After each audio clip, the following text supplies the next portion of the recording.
I'm just setting this up this way. So first of all, you recognize that I'm not just speaking today from knowledge, but knowledge and experience. Some of you might be watching this right now and you might be dabbling in African spirituality. You might be curious about African spirituality, this idea of wanting to connect back to your roots, this idea of wanting to, connect more as an African, especially with the rise of DNA testings and all of that, right?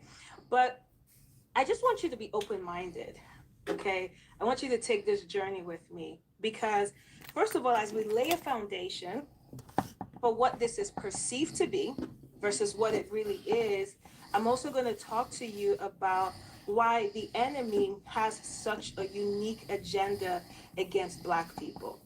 This is not random, right? This is strategized against Black people. So let's first kick off and talk about what is African spirituality, right? So in simple terms, it is the adoption of the lifestyle and worship, that traces its roots back to, African customs prior to this idea of colonialism, right?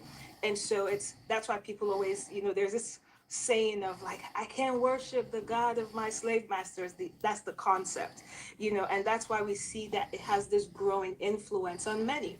So Hi, for Sunset. example, those who are familiar with this will be familiar with the worship of Ifa.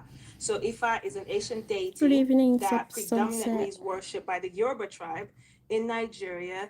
But right now, Nigeria, West Africa, but Ifa literally has communities all across the world, especially in the United States amongst Black Americans, right? And the thing is that, so when we look at what is taking place even within America, right, you have the growing tension of, racial divide, racism, this need for self-empowerment, wanting to find your power that goes beyond your oppressors, the idea of your oppressors, right? There is many people find it hard to reconcile their faith and cultural identity. So as they identify with their roots as an African, or they're finding out like where they come from and where their ancestors came from, then it's hard to now reconcile, well, how could I be a Christian and, you know, but then Christianity, this idea, right? This idea that They are Christianity beautiful. came Thank you, because of Sunset. Thank slavery. you very And so in much. the search for How are you liberation, today? from Did you have a systems nice and day? structures, in search for empowerment that goes beyond just going in the pattern that is believed to be as a result of what colonialism brought Hi, about, then you Flizzy, have bro. many people walking away from Christianity to African spirituality. But here is the truth, right? First of all, no Here matter we what are a again person's today making why another is, doll. I finished when a that one person that I was says that they're making walking last. Was it away from yesterday or the day Christianity to before? whatever, She's now whether it's complete. African So spirituality, whether I'm it's Buddhism, starting a new whatever the one. case might be, they never connected I with always subscribe. Christ. Thank you. Thank You you, see, many Flizzy. people Thank you very have a much. Half relationship good, half with bad. their Oh, church, Sunset. have a Oh, I'm relationship sorry with to the hear that idea it of was the half faith good, of my half bad. parents, the Hopefully faith the of my the bad didn't grandparents. take And over so the good. Christianity is approached like But a I'm happy religious to have you checklist. here. My day So I go to was church, in the I read my middle. Bible, everything is based on Yeah, logic, I right? hope All the things I have to the do as a bad Christian. And it doesn't work that didn't way. take over the You good, cannot bring what and is divine, what is supernatural, and try to I hope experience it tomorrow will get from better. a Yeah, natural you have a perspective, from a better day logical tomorrow. perspective of My this day is was what we alright. do It as was Christians, okay. right? It's what we Didn't do do as much, just Christians come work. as a result of who we have met as a All Christian, are good. and that is Thank the you, Flizzy. encounter with Jesus, right? You would know a believer by their conviction, not by their to-do list. You would know a believer because they have had an encounter, they have had an experience where they know for themselves that Jesus is real. So when people get into this place of, I'm walking away from Christianity, many times they're walking away from their church, they're walking away from what my parents believe, not what they encountered, right? So I just want to set that up first of all. But then here is the thing about Christianity in Africa. Greg, we need to talk. No time, but sales calls to summarize. You really Are you gonna do a game video? No, Flinzy, I don't know how to play games. I don't do game videos because I don't know how to play games. Only my children go play games. I don't do videos. I don't even know how to start. Sorry, darling. So sorry. This is absurd. What is this, a CRM intervention? Greg, you, the admin, cried because it took him 2 days to approve your customization. Jeff had it coming. It takes him a week to approve a request to add a pie chart. On Monday CRM, you can easily approve your customization yourself. And they update in real time, so you constantly have full visibility. Greg?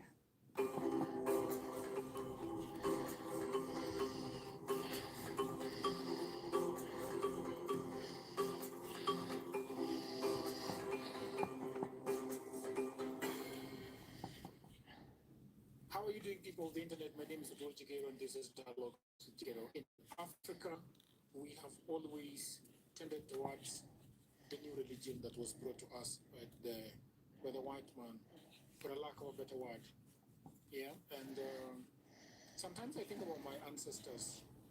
The father to my grandfather obviously was born before, died before the colonizer came, and I'm just wondering the gods that they used to pray to, how they used to, where they used to take their problems.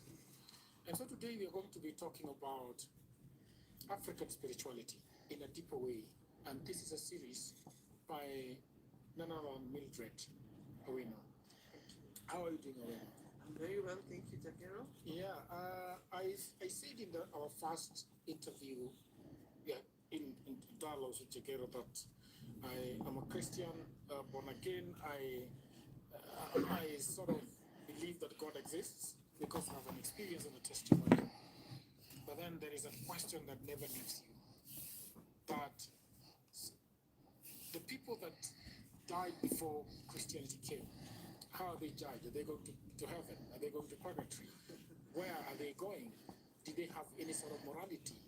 Did they think that there is a higher God, above So, them, that looks oh over my God, everybody? I am waiting for my Let's talk other about that. In channel. our first I have series, season 10K 3, we are going to be talking subscriber. about the cosmology That's of really African good. religions. Congratulations. Well done, It's a you. very deep statement I'm in a still very trying to get to straightforward. 1,000 subscriber, but Uh, that's not the woman really with the knowledge, a big will expand it issue. for us. I So, rather what have is, we talk consistent this season subscriber that we are that going to be actually talking about the follow hierarchy. and like So, my page probably generally. So just a I'm little not too worried background, about and subscriber, then but where do we really, go really from there? good Yes. Excellent. for you. Excellent I'm stuff, happy for Takero. you. And I'm very excited to dive into this topic because it's something I get a lot of questions about. And it's also a bit complex, so I love that we've just had set aside some time to sit and discuss it. Now, about African traditional religions, there's so many Africans that really don't have an idea or the bigger picture or even the complete picture when it comes to how our religions operated, the kind of deities we had, where did the ancestors fit in, do we worship the ancestors, what did we used to do? So I can definitely say that there's a widespread notion that African religions are polytheistic, where there are many gods. Yes, there are many gods, and I would say these are pantheons. However, in the space where there are many gods, there is actually a supreme being at the top of the hierarchy, which is why it is called hierarchical monotheism. And how this works is that there is a supreme being who is not to be confused with the creator God.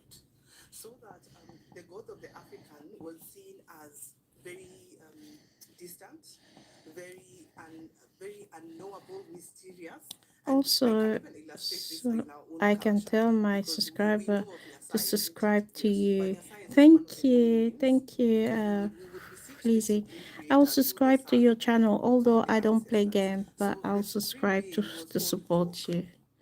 right? Or Jok. In the Nilotic tribes, actually, if you go to Sudan, their supreme god is called Jok.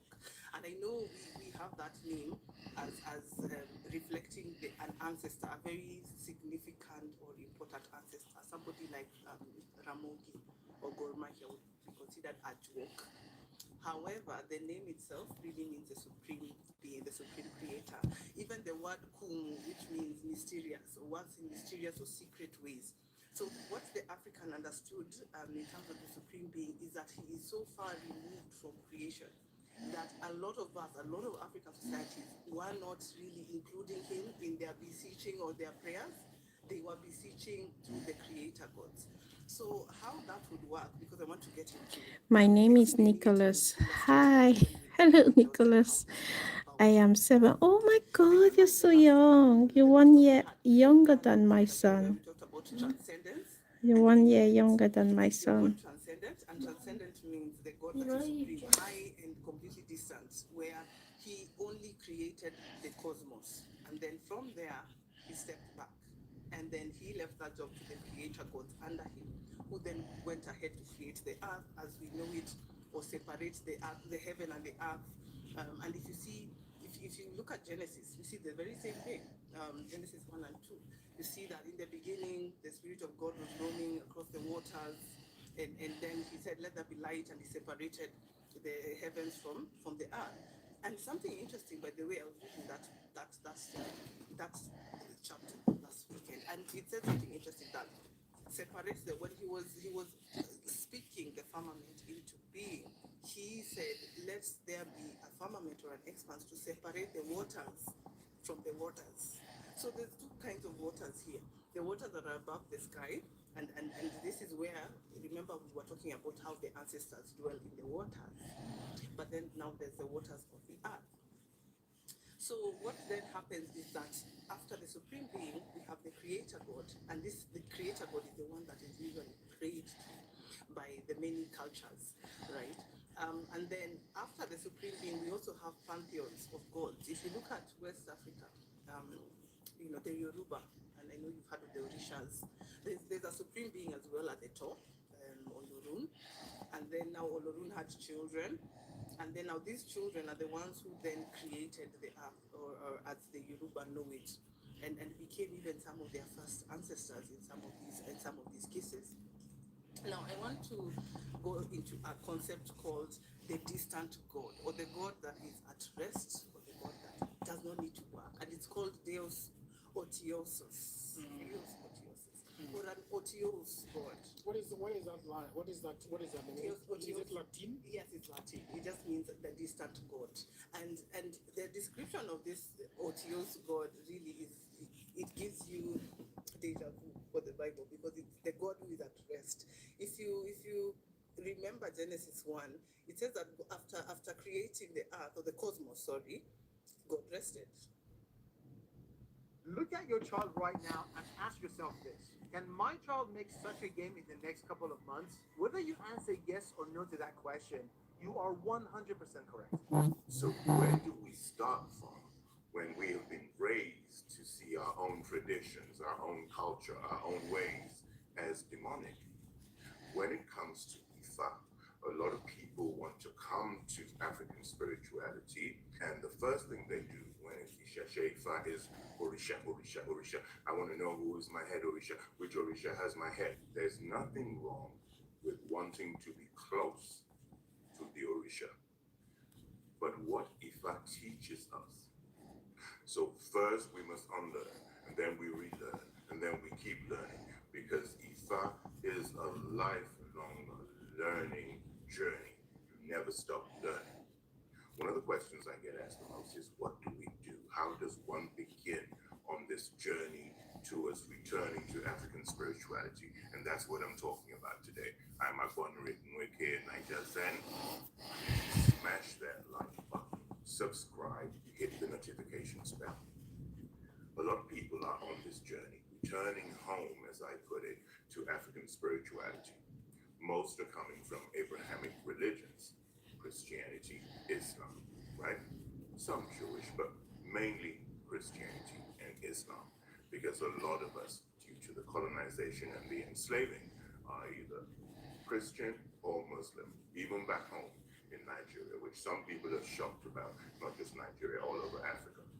Some people in the diaspora are surprised when I say, well, everyone in Nigeria is not running around practicing Ifa.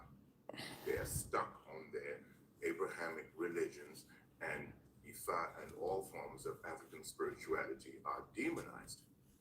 So where do we start from when we have been raised to see our own traditions, our own culture, our own ways as demonic, you start by unlearning all the BS that you have been fed by your parents, by your teachers, by your friends, by your relatives, by society at large, movies, Nollywood crap, all that must be unlearned.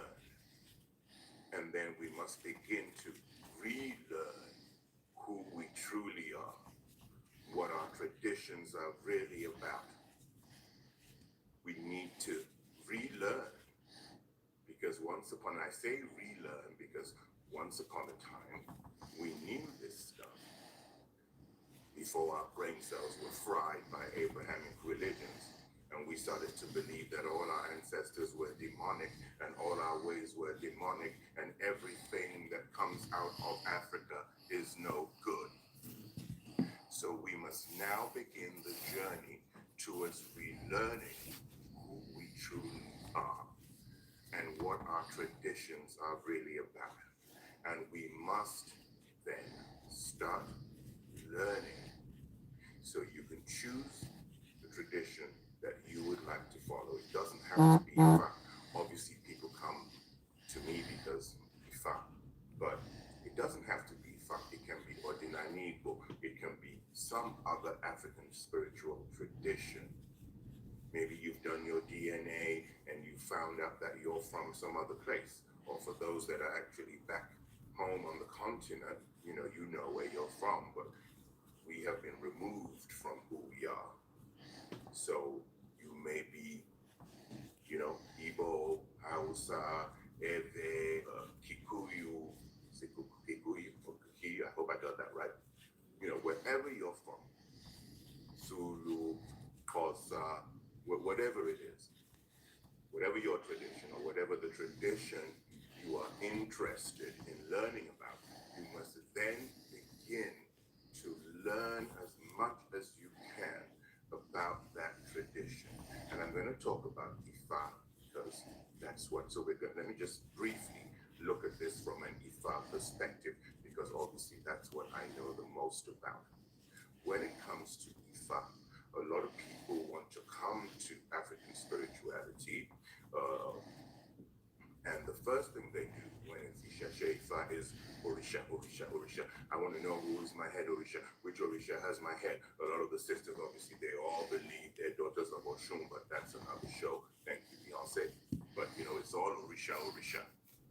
There's nothing wrong with wanting to be close to the Orisha. But what Ifa teaches us is that we must first venerate our Ori before we venerate any other deity. What is Ori? Your Ori is not just your physical head, which is what Ori means in Yoruba. Your Ori is also your spiritual head. Your Ori is your higher consciousness. Your Ori is the creator of your destiny. Your Ori is your God self. Your Ori is there to guide you, to protect you, to increase your intuition, to give you clarity, to guide and lead your essay, your legs, towards fulfilling your destiny, to steer your legs away from negativity, from evil, from poverty, from strife. Spiritual development in this tradition is not possible without you connecting with your Ori. So you should be doing your Ori work daily. We'll do other videos on Ori, or if you catch me live, those of you who have seen me live know that I always talk about Ori, because without your Ori, Ori is the O-R-I in Orisha. What is Orisha? And Orishada. So the Orisha, for those who I like to look at them as they did so much work on their Oris that they became exceptional beings and were deified. Obviously, we're not talking about the Irumale here. The Irumale were already divinities that came from Mikoleon, the spirit realm, which is often mistranslated as heaven, in my opinion. But again, that's another show. So the Orisha have worked on their Oris to such an extent that they are exemplary beings capable of magnificent feats. The idea being that we all have the potential to become Orisha. Of course, not everybody is going to become an Orisha because, first of all, most people are lazy and, you know what I mean? Most people are just not going to do that amount of work. But there are people who are deified even today and become Orisha, you know, in their town or wherever they're from. So without your Ori, spiritual development is not possible. If you would like me to talk more about Ori and what you need to do, or if you'd like to join one of my lives, or maybe you guys want me to do a special live or something of that nature, drop a comment and let me know. So, where do we begin? After the unlearning, the relearning, and the continuous learning, we are working on our Oris and we are also reconnecting with our ancestors. In my opinion, one of the easiest, fastest ways to reconnect with your ancestors is through libation. And I don't like it to be confused when people say libations with a plural form, just meaning drinks. No, yes, we're using liquids, usually water or spirits, but it's the practice of libation. It's called libation in Africa, not libations, right? And with libation, the way I like to make things simple. For me, libation, which you could do in the morning, early in the morning, before around sunrise, is usually best for libation. It's a very powerful time. You can simply use a calabash bowl with some water, and I'll do another libation video in depth. But to me, as you are pouring that water into the earth, because libation involves you pouring water or spirit, right, onto the ground, usually to the earth, when we're talking about early morning libation as a way to connect or reconnect with your ancestors. It's quite fine to just use water. Pour that water into the earth. Connect with them, pay homage to them, you salute them, you thank them for their protection, you thank them for their love, you ask for their blessings, you ask for blessings of longevity, you ask for blessings of good health, you ask for blessings of happiness, you ask for blessings of prosperity and abundance and all that good stuff. What that does is it tells the ancestors, because the ancestors are all around us all the time, right? But what that does, the practice of libation, not only are you honoring and saluting, paying homage to them, you are telling them, hey, I want you to come. Make your presence felt. I need your assistance. I need your guidance. I need your blessings. Because the ancestors are all over. They're there, they're everywhere. But once we open that door with the libation, they know it's okay to come in. And then if you have another morning practice, a meditation or something like that, that is a wonderful time. You know, you're sitting, right? You're connecting with the inner divine, you're connecting with your Ori, and the ancestors can also give you messages. So to wrap this up, because we'll be going more in depth to each of these, to wrap this up, unlearn, relearn, learn continuously, connect with your Ori, reconnect with your ancestors. And that to me is what leads to a spiritual reawakening, because I call it a reawakening because we're all born spiritual. We've just lost our way. And so now we must reawaken. That to me is the simple way to get started with African spirituality from an Ifa perspective. And for my colleagues, I would like to invite some of you on so we can look at it from other traditions. Smash the like button, subscribe, hit the notifications bell, go check out my store at nigerzen.co, shop spirituality, all that good stuff. And my Bonnie aka Niger Zen, them out.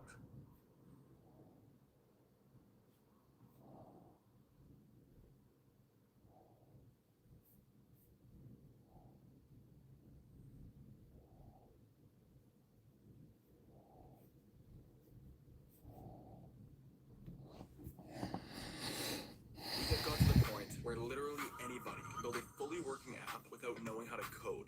This is Base 44. This is a first look at the current industry-leading AI app builder.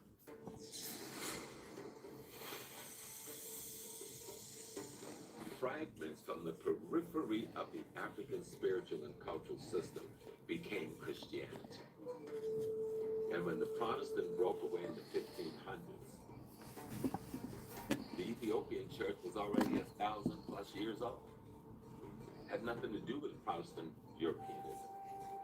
When the Catholic Church was founded in the 10th century, the Ethiopian church was already 500 years old. Has nothing to do with that. Though some people try to make it appear that we borrowed it from them, and that's wrong. No. If you look at how we look at the arrangements of and our referencing the divine and our relationship to divinity and the elemental understanding of how we build human character, so that it imitates divinity, you get a good sense of what African culture is really about. A lot of us practice the Yoruba culture, some of us the Igbo culture and others, but none of them have any central think over the other. Each of them are groups of Africans under certain circumstances at a certain time in history trying to work this thing out. You know, the Yoruba have done an extraordinary job. The Igbo did an extraordinary job before they were attacked, defeated by the British. If you look at the Igbo, for instance, who didn't have the kind of the royal kingship that the Yoruba had. The Igbos their power resided in the sacred groves. When the whites figured that out, they just burnt the whole damn forest down in order to destroy the sacred groves of the people. And so that dismantled and disorganized the people because they had violated the sanctity of what these people believed and thought they knew. With the Yoruba, they're trying to capture the king and capture the palace. That's how it went down. But these people were not doing it for any religious reason. They were doing it for basic human greed, envy, and jealousy. When they came into Africa, if you read some of the documents they sent back to Europe, telling them what they had found, cities that was laid out in grids. They drew pictures of some of these cities. If I show you slides, it blow your mind. They talked about what the walls that people had built, the beautiful palaces. And then 2 centuries later, they're portraying us the barbarians hanging from trees. And it gets crazy because we don't know our history. We get to thinking that's the way the deal was. What the African says is that all things are expressions of aspects of the divine essence having your peculiar experience. Hi, So when we talk about Halima. voodoo, there was no religion called voodoo Welcome when to we left my Africa. That's a new thing. live. Let's get that straight. And so I'm just crocheting when we another think of door this today. voodoo, you got to be careful to learn how to rephrase, recast the system of worship that we engage in and say, let's just take Haiti, involves elements lower. Those elements is a reference to the forces of nature and cosmology as interpreted and understood by our ancestors through experiences.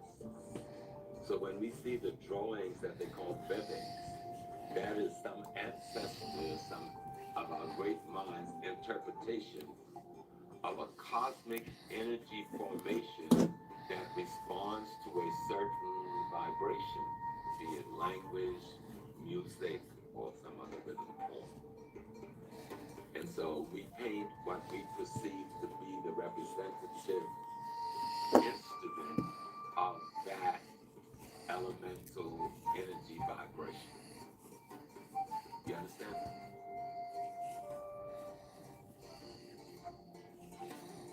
we have something we call orishas. And they actually, people think that orishas are persons. But orishas are not persons. We use anthropomorphism to symbolize concepts, ideas, and principles. Orishas are concepts, ideas, and principles that represents forces and powers in both nature and the human and in the cosmology. To the degree to our ancestors understand how to define them and isolate them and to understand their function and how to have a relationship to them, that is the degree to which we create a theology around and about them. That's African sacred science. But most people would not even deal with our sacred science as sacred science. And we don't study enough to defend the integrity of our institutions. There's nothing that even borders on our ancestors' sacred science and an understanding of how this world works. No institution, none of them. They're all primitive compared to the depth at which we understood.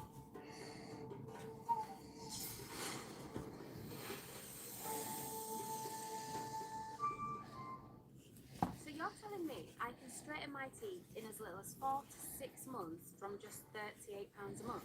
Yep. And I get free teeth whitening? Yep. 2 free sets of retainers? Yep, that's true.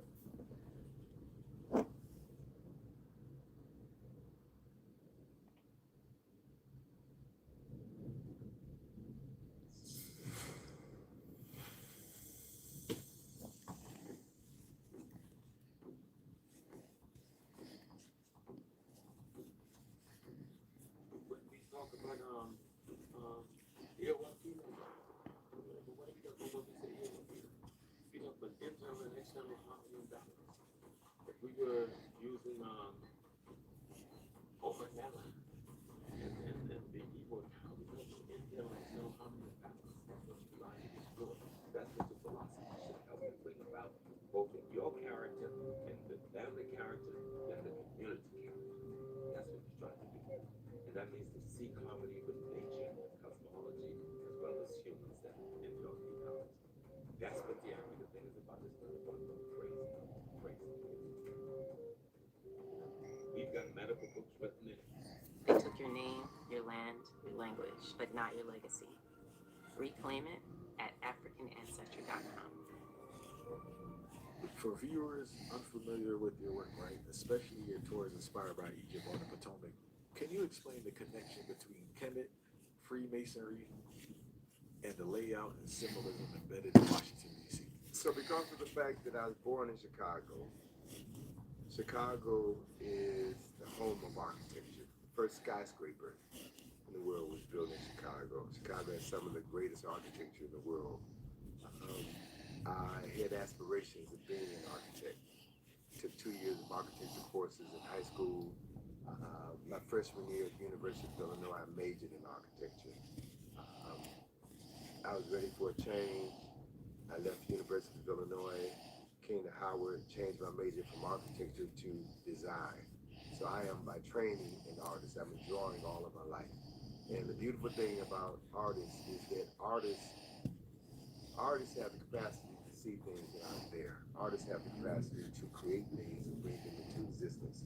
So because of my training as an artist, I've learned to view history through the lens of art, and that I can read a book and visualize what the person is talking about. I can see images, I can see shapes. So when I look at things around me, I see them on multiple levels simultaneously. I look at buildings, I can read a building like the person would read a book, right?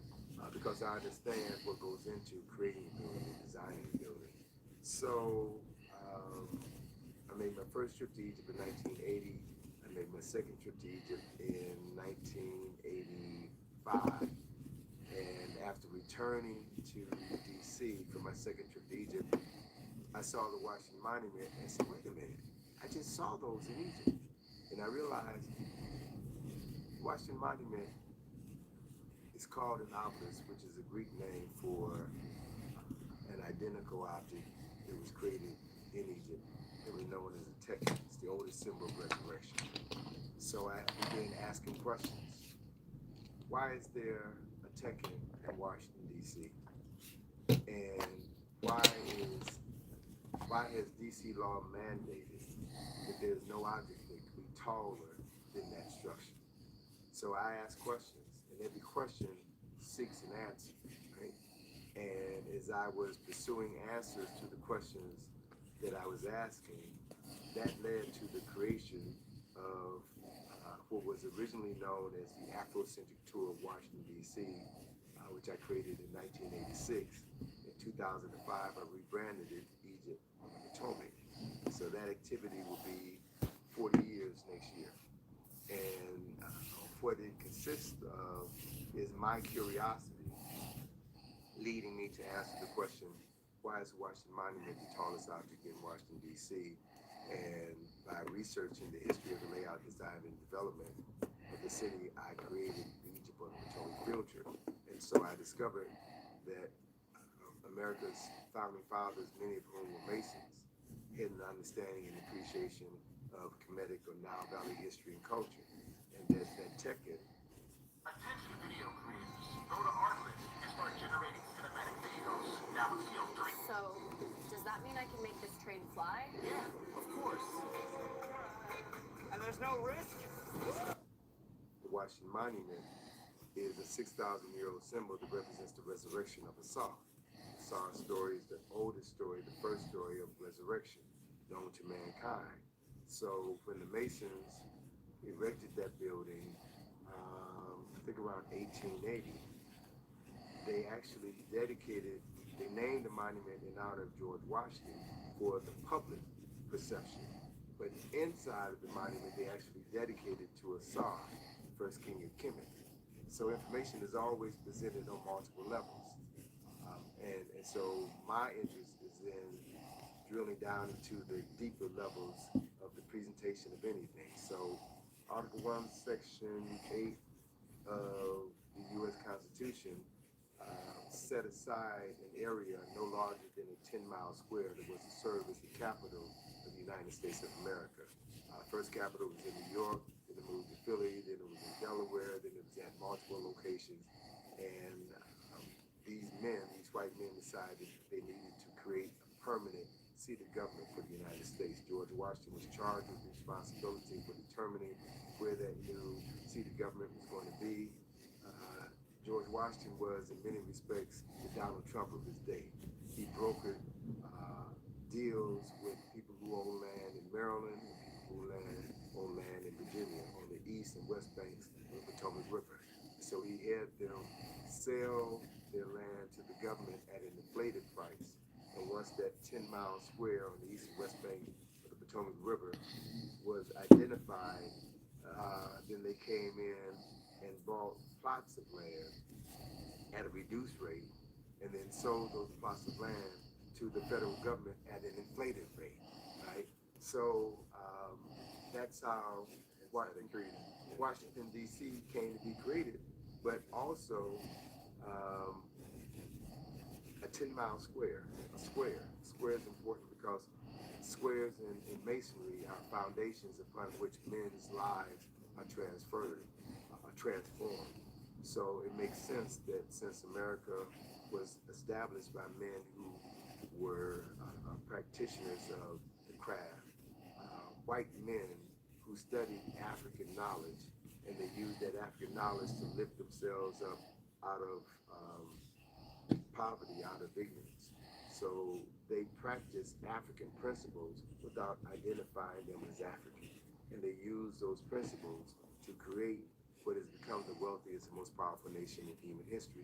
So that's why you have African symbols on the front and back of the dollar bill. That's why you have an African symbol in the geographical center of the capital of the wealthiest and most powerful nation in human history. So when I began to identify those symbols as African or as Kemetic or Nile Valley symbols, because I made a mistake when I wrote the Browder file. It said that the pyramid on the back of the dollar bill was an Egyptian pyramid. I didn't realize until I went to Kush in 2016 that it's a Kushite pyramid. The angle of the Kushite pyramid is steeper than the angles of the Kemetic pyramid, which means that in 1778, I believe is the date that they created the symbols on the Great Seal. Whoever those people were, they knew something about Kushite history, right? And they knew the power associated with symbols. They knew the power associated with numbers. So they were very, very strategic about creating this nation with 13 colonies, right?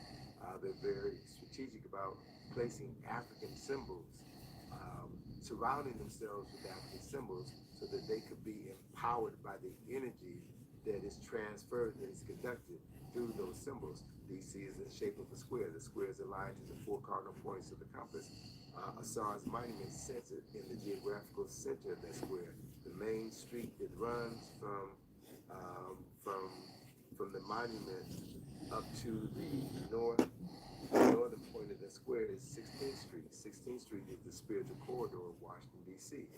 16th Street is the avenue of churches. You have more churches on the 7-mile stretch of land than any of the 7 miles in the United States of America. You got 2 Masonic temples on that street. So the use of architecture, sacred science, is embedded in the landscape of Washington, D.C. And all they did was copy the use of sacred architecture that was used in Kemet, all throughout Kemet, specifically in Wasset, or the city that's now known as Luxor and Karnak. So these white men were not original by any stretch of the imagination. They used ancient African knowledge to empower themselves while at the same time enslaving the descendants of those people, stripping them of their historical and cultural memory, and then using them as a free source of labor in order to create the capital which made this nation the powerful nation as it is. Now, I'll tell you something that I'm just really beginning to understand now, after all of this journey, that I don't think all of this was done solely to disenfranchise African people. I see it as part of a larger plan where Africans were aware that they were going to fall, and so they had to make sure that they would have the tools available to them to rise again at the appropriate time. So certain information had to be buried, certain information had to be hidden in plain sight, so that when the time was right to dig up this knowledge, to dig up these symbols, to dig up this information, you would have it at your disposal. You can now use it to liberate yourself. So that, as I'm talking about it, it gives further explanation to one of the final scenes in Ryan Coogler's film, Sinners, where Smoke is about to smoke the Ku Klux Klan. So he's got this box with all of these weapons, and he buries the box so that after he finishes sniping and taking out the core group of bad guys, living vampires, people who suck the lifeblood, the money, the energy, the talent out of African people, he then goes and unburies his Tommy gun, and then he smokes the rest of them, right? So I think that's a metaphor for where we are right now. This Klan consciousness that has reclaimed the White House and that are very open in their arrogant moves to make America hate again. They're destroying this environment, and I've come to realize that there are African men and women in the midst of all of this who are unearthing certain treasures that have been buried right in their own backyard. And we're using those tools to free our minds and ultimately free ourselves. And it makes sense that this is happening at this point in time now, which is the 100th anniversary of Arthur Schomburg having written an article called The Negro Digs Up His Past, right? And we are literally, figuratively digging up our past. And finding the tools that we can use to liberate ourselves. If you think in terms of Schomburg wrote that article in 1925, and a 10-year-old John Clark read that article, and that inspired him to jump on a freight train and travel up to Harlem to meet Arthur Schomburg. And with all of his youthful ignorance and arrogance, he demanded that Schomburg teach him everything he knew. And Schomburg just laughed and said, boy, go and learn about your enemy. Study your enemy. Then study yourself. Then study the world that your enemy created. And then come back to me with that knowledge so that we can have an intelligent discussion. So in terms of young folk who are just discovering me and the information that has been poured into me, be like the young Clark and want more, but also be like the young Clark and listen to the information that's being imparted. Don't jump out there and try to do these things before you're ready. Read, study, process what you've read and studied. Learn how this information is applicable in different phases of your life, right? In different places in the world. And once you gain that knowledge, once you master that knowledge, then come and sit at the feet of someone who can now teach you what you're now ready to learn. Because before, you weren't ready.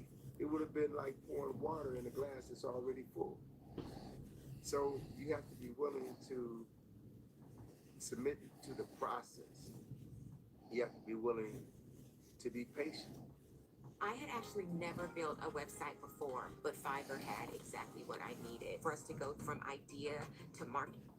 You have to be willing to do the work. There are no shortcuts. YouTube and TikTok are not going to teach you what you need in order to live to be 75 years old, 80 years old. You know, you have to learn patience. You have to learn wisdom. You have to learn when to speak and when to shut the hell up, right? Those are skills that are not being taught to a generation who need to master those skills now, because the world is changing so dramatically and so quickly that when this technology that is all you know is no longer accessible to you, you're going to have to come face to face with your real self. And rather than freaking out, you're going to have to step up, you're going to have to woman up, you're going to have to man up and tap into that ancestral intelligence that has always been inside you, waiting for you to humble yourself and be still. Stop bragging, right?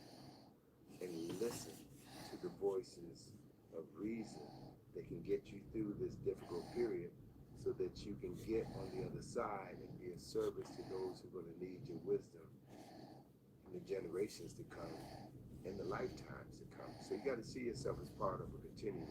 Your life is not just about this life. It's not just about what's happening right now, what you have right now. It's about all the lives that you lived prior. It's about all the lives that you're going to live in the future, and how all of those lives live in the present. So what you do now will determine the fate of all of those lives. When you understand how truly precious and valuable your life is, you won't waste it doing foolish things, engaging in activities that will not benefit you 10 years from now, 15 years from now. Activities that will only hold you back and cause you unnecessary regret. So know yourself, love yourself, and be the best you possible is the advice that I could give.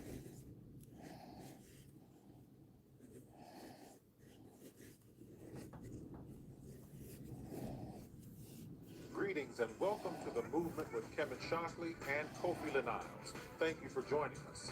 This show highlights the most important voices in the current Black movement for social justice. This is a chance for us to learn from the most insightful and impactful leaders in the community. In 1918, a 34-room mansion rose on the banks of the Hudson River. White stucco walls, red tile roof, an Estee pipe organ worth $25,000 with speakers piped throughout every room. The neighbors were Rockefellers and Goulds. The property sat on what newspapers called Millionaires' Row, The owner was a black woman. Her name was Madam C.J. Walker. The Guinness Book of World Records would later recognize her as America's first female self-made millionaire. She had earned every dollar herself. No inheritance, no wealthy husband, just determination, a single product, and an army of women she trained to sell it. But 50 years earlier, Sarah Breedlove entered this world with nothing. Born on a Louisiana cotton plantation where her parents had been enslaved, orphaned before her 8th birthday, married at 14 to escape abuse, widowed at 20. She spent 18 years bent over wash tubs, scrubbing other people's clothes for barely $1 a day. The distance between that plantation cabin and Villa Luaro represents an extraordinary American journey. A journey that would transform not just one woman, but tens of thousands who followed her path from poverty to independence. This is how she did it. Chapter 1. From plantation to wash tub. On December 23rd, 1867, Sarah Breedlove took her first breath in a wooden cabin. The cabin sat on a mountain. Her parents, Owen and Minerva, had spent their lives on this same land, working fields they would never own. But Sarah arrived 2 years after the Civil War ended. Her older siblings had been born into bondage. Sarah was different. She became the first member of the Breedlove family born free. That freedom came with little else. The Breedloves remained on the Burney plantation as sharecroppers. They worked the same cotton rows under a system designed to keep them poor.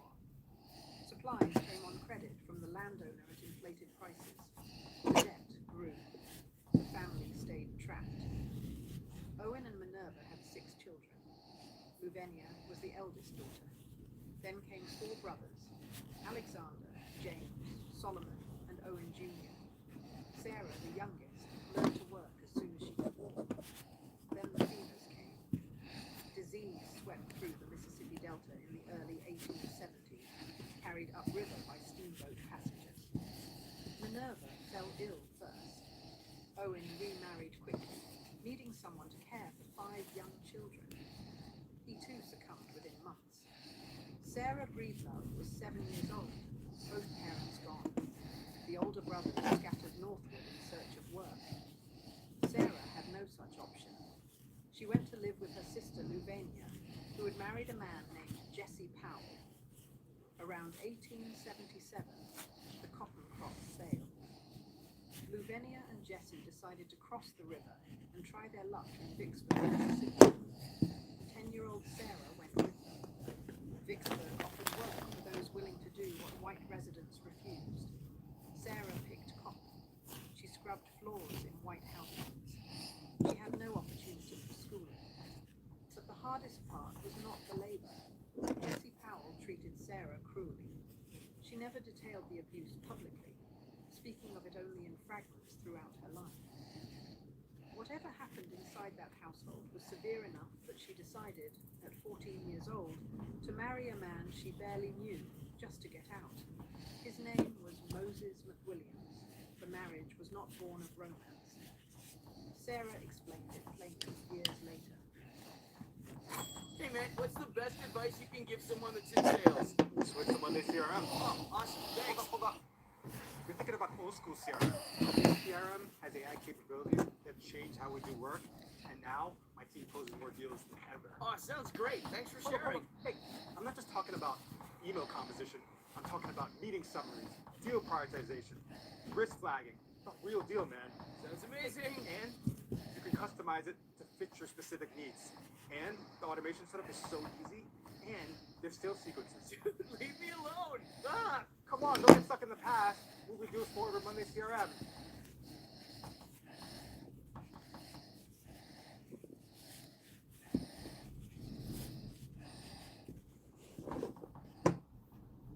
Responding to emails takes time, but not with Grammarly. In a few clicks, Grammarly's generative AI drafts professional, Jeez, relevant AI replies. is doing everything. She wanted a home of her own. For 3 years, the McWilliams household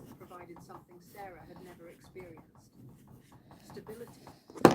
On June 6, 1885, she gave birth to a daughter named Lelia. Sarah was 17. She had a husband, a child, a chance. 2 years later, Moses died. The cause remains unconfirmed. In 1887, Sarah became a 20-year-old widow with a 2-year-old daughter and no means of support. Her brothers had established themselves as barbers in St. Louis, Missouri. The city was growing. Laundry work paid better there. And St. Louis had schools where Lelia could receive an education. In 1888, Sarah boarded a steamboat heading north. She found work immediately. Laundry was grueling.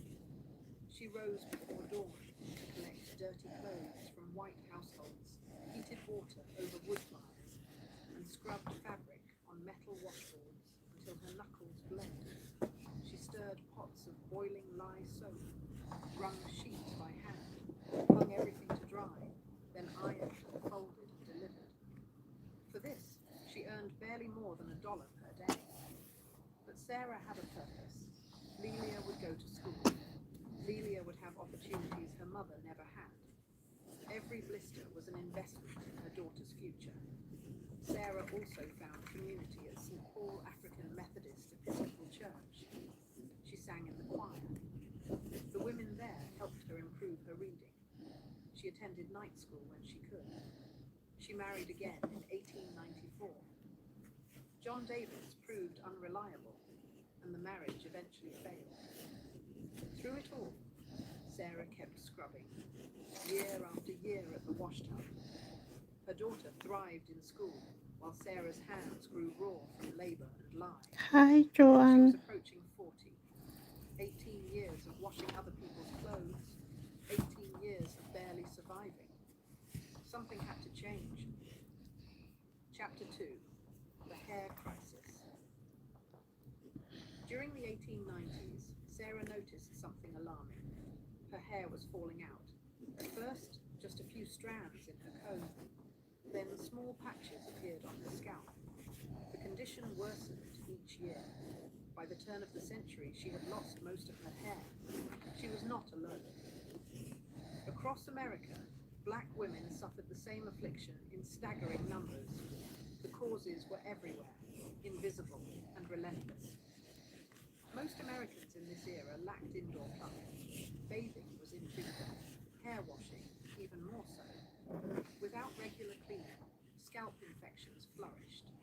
Dandruff turned severe, bacteria spread. The problem was worse for laundresses like Sarah. The same lye soap she used to scrub white families' clothes was the soap she used on her own body. Lye is caustic. It stripped oils from fabric. It stripped oils from scalps, too. Years of exposure left skin irritated and hair follicles damaged. Poor diet compounded everything. Sarah had spent decades in poverty, eating whatever she could afford. Nutritional deficiencies weakened hair from the inside.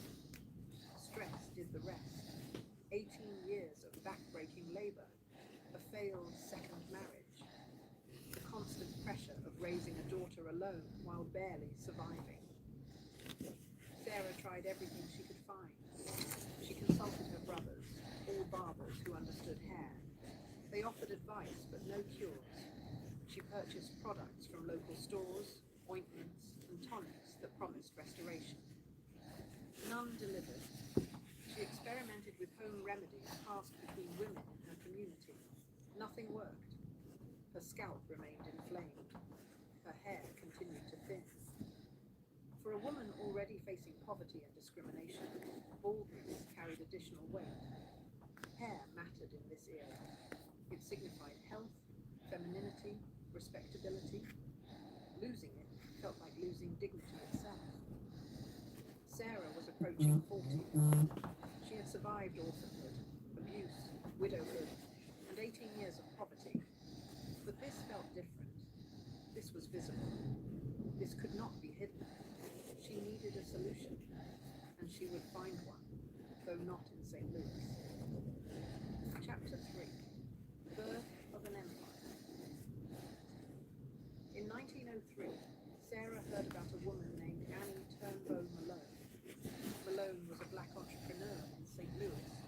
had developed her own line of hair care products. Her company, Coro, sold treatments that actually worked. Women swore by them. Malone was hiring sales agents. Sarah tried the products herself. Her scalp began to heal. Her hair started growing back. Within months, the determined washerwoman had joined Malone's sales force, going door to door in black neighborhoods, demonstrating treatments, earning commissions. Imagine being able to build anything just by thinking about it. Meet Base 44, a complete AI creation platform made for anyone with an idea and a drive. In July 1905, Malone sent her west to open a new market. Sarah arrived in Denver, Colorado, with $1.05 in her pocket, 37 years old. Starting over once more. Denver changed everything. Working as Malone's agent, Sarah studied the products carefully, the ingredients, what worked and what did not. Quietly in her rented room, experimentation began. Sulfur to treat infections, petroleum jelly to moisturize. A precise combination that produced results. Later, when journalists asked about the formula, a story emerged that became legend. A black man appeared to her in a dream. He revealed which ingredients to mix, some from Africa. The instructions were followed exactly. Whether the dream was literal or symbolic, the result was real. A product that worked. Something entirely her own. In January 1906, marriage brought a new partner. Charles Joseph Walker worked in newspaper advertising and understood marketing. He saw potential in what Sarah had developed and encouraged her to adopt a new name. Hi, Francis. Madame carried prestige, borrowed from French beauty culture. It commanded respect in an era when white Americans often addressed black women with dismissive familiarity. Sarah Breedlove became Madame C.J. Walker. By spring, ties with Annie Malone had been severed. The reasons remain unclear. Some accounts suggest accusations of stolen formulas. Others point to simple competition. Whatever the cause, Madame Walker now stood alone. The first product launched that year, Madame Walker's wonderful hair grower. Advertisements featured her own photograph showing thick, shoulder-length hair, living proof. For the next 2 years, travel consumed her life. The South and Southeast, churches, lodges, private homes. Women learned to wash their hair properly, apply treatments, and use it. Hi everyone. Town to town. Recruitment What was is everywhere. the hook size? 2 millimeters. This was economic freedom. Black women who became Walker agents could earn real money, not washerwoman wages, real income on their own terms. Pittsburgh came in 1908. An office, a school called Lelia College, named for the daughter. Training in the Walker system. $25 for a comprehensive course. Yeah, the hook size is 2 millimeters, and I only do single crochet. It takes a lot of time. Other people use different size, but I prefer that size because it makes it small, so it hide the filling inside the doll. The nation's largest inland manufacturing center. Railroads connecting every major market. In February 1910, Madame Walker arrived. Indiana Avenue became home, the heart of black Indianapolis. A salon opened first, then a factory, another training school. Within months, 950 agents carried the Walker name. Thousands of customers loved them. That summer, lawyers Freeman Ransom and Robert Brokenberg incorporated the Madame C.J. Walker Manufacturing Company. One stockholder, one owner, one vision. The business exploded. The marriage did not. Charles Walker wanted more control. The brand bore his name. He believed he deserved a larger role. His wife disagreed. The company was hers. washtubs and poverty had been hers alone. Divorce came in 1912. The name stayed for the brand. By then, over 1,600 agents worked across America. Weekly revenues reached $1,000. The washerwoman from Delta, Louisiana, had become a business titan, and Madam Walker was only beginning to discover what that power could do. Chapter 4: The Activist Millionaire. By 1912, an empire had been built. Now came the question of what to do with that power. The most influential black man in America was Booker T. Washington, founder of the Tuskegee Institute, advisor to presidents, the undisputed voice of black progress.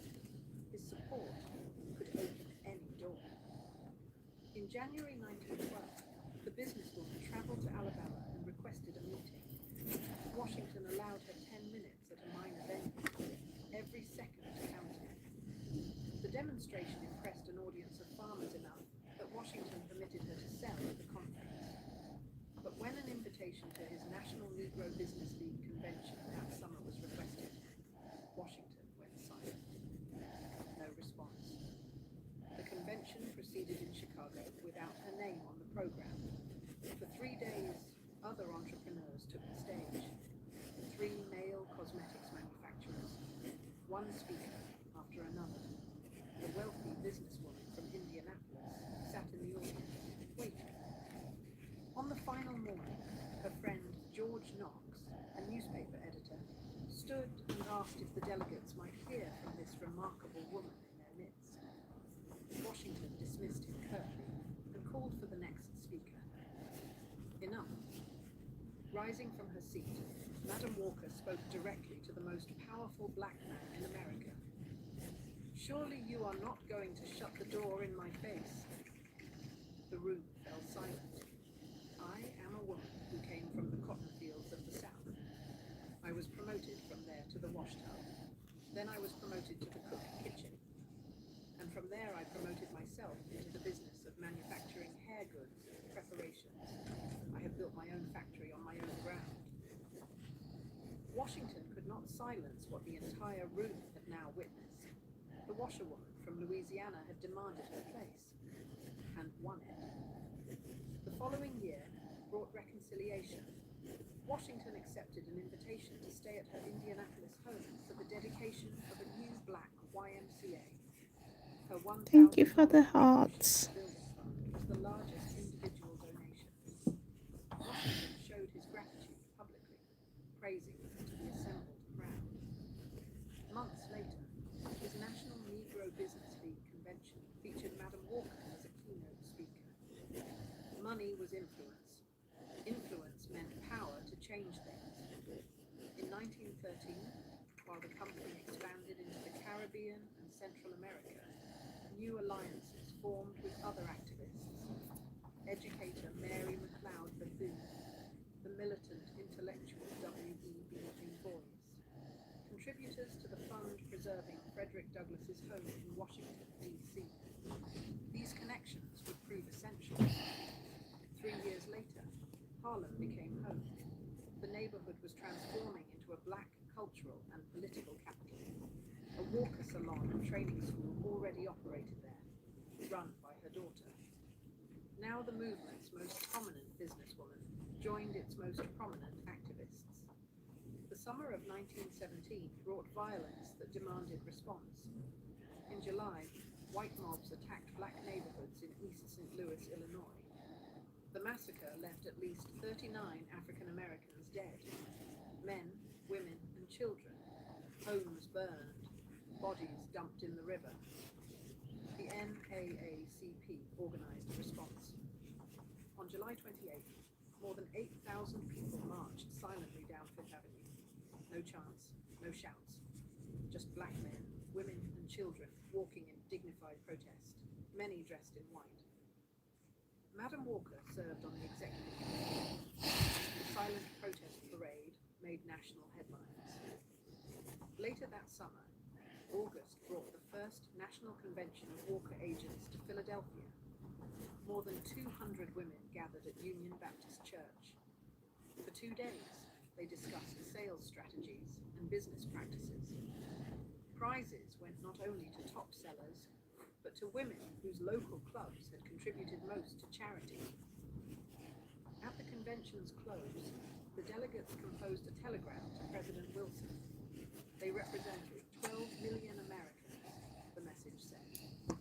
They condemned the murders in East St. Louis and Memphis. They demanded federal action against lynching. The following day, September 1st, a delegation traveled to Washington. Madam Walker joined Harlem leaders, including NAACP officer James Weldon Johnson and newspaper publisher Fred Moore. They carried a petition demanding that lynching become a federal crime. President Woodrow Wilson refused to see them. He had another appointment. They left the petition on his desk. Economic power and political power were inseparable. Walker agents earned their own money. That independence gave them freedom to speak, to organize, to demand change. In her Philadelphia keynote, the message had been clear. Hi, I Lena. want you to show the world that you care not just about yourself, but about others. The Walker Company was no longer simply a business. It had become a movement.